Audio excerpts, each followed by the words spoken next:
सालबारिनि नबीन गयारिया रायजो राजाफोरनो हेफाजाब होदों।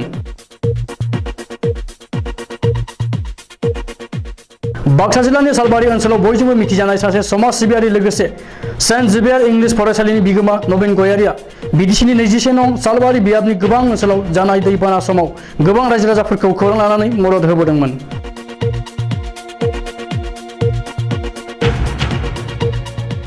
थिग बेबायदिनो दिनैबो सान्दुं थिं थिं दुंनाय समाव खामानि मावग्रा सुबुंफोरखौ खौरां लानायजों लोगोसे फातेमाबाद साहा बागाननि साहा बिलाइ खाग्रा सुबुंफोरनो गावनि आखाइजोंनो नारें लेबुनि बिदै सेबनानै लोंहोनायजों लोगोसे सिरा बायदि जामुं जाहोनानै गोजोन होदों।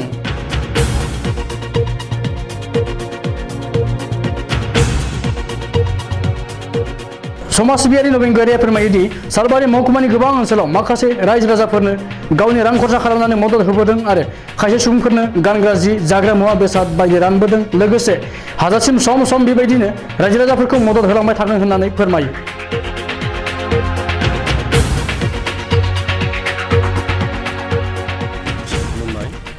आंनि मुङा नबीन गयारि।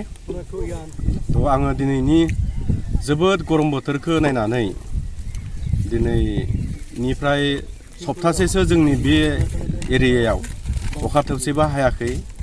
सान्दुङाबो 35-36 डिग्री सेलसियास दिनै होबाय दङ। बेखौ नोजोर होनानै आङो बे बागानाव मजदुरफोरा सानफ्रामबो खामानि मावो। जिगु सान्दुङाव बिथांमोना खामानि मावबाय दङ। बेखौ नोजोर होनानै आङो बिसोरनि देहाया सानफ्रामबोथ' आं लोंहोनो हाया नालाय समनि खोथा।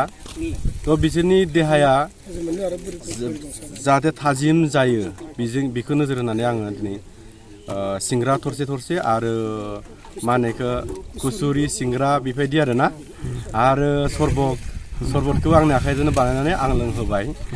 बिनि थाखाय आं जोबोद गोजोननाय मोन्दों। बिथांमोना आं होनायखौनो गोसो गोथारै नाजावनानै लोंदों।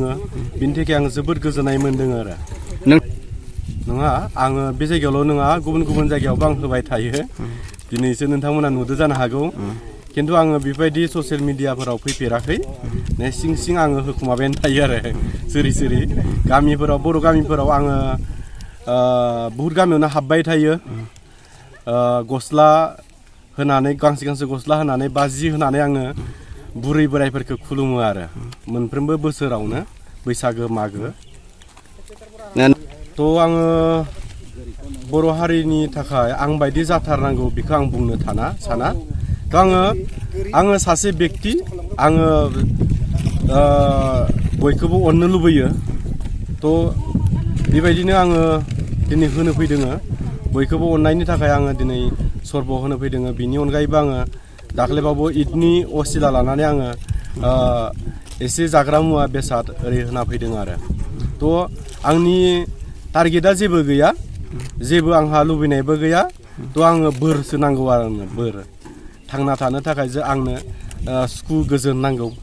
सुखु गोजोनानो आंनि थाखाय सबसे गोनांथि होननानै आंनि लाइफआव आं सानो आरो। আজি নবীন গয়াৰী সেণ্ট জেভিয়াৰ স্কুলৰ এজন শিক্ষক প্ৰধান। আজি বহুত কষ্টৰে বাগানত কাম কৰে মানুহবিলাকে। চাইছে যে 7:30 ডিউটিত জইন কৰে, 11:30 কৰে। তেওঁলোকৰ সেই সময়ত খালি গৰম পানী খাব পায়, কিন্তু চৰ্বত খাব নাপায়। তাৰ কাৰণে তেওঁ চিন্তা কৰি আজি বাগানত তেওঁ চৰ্বত লগতে নিজৰ হাতেদি তেওঁলোকৰ লগত তেওঁলোকে ব্যক্তিবিলাকে চৰ্বত বনোৱাৰ উপৰিও চিংৰা আৰু গৰম বস্তু খুৱাইছে। আৰু আমাৰ ৰাইজে বিৰাট ভাল পালে। তেওঁলোকে যে চৰ্বত আনি তেওঁলোকে খোৱাৰ ধন্যবাদ দিছে। আৰু আমিও যিবিলাকে বাগানৰে আমি চৰ্দাৰ যেজন আমিও তেওঁৰ ওপৰত আমি ধন্যবাদ জ্ঞাপন কৰিছোঁ। ৰাইজৰ হৈও আশীৰ্বাদ দিছোঁ।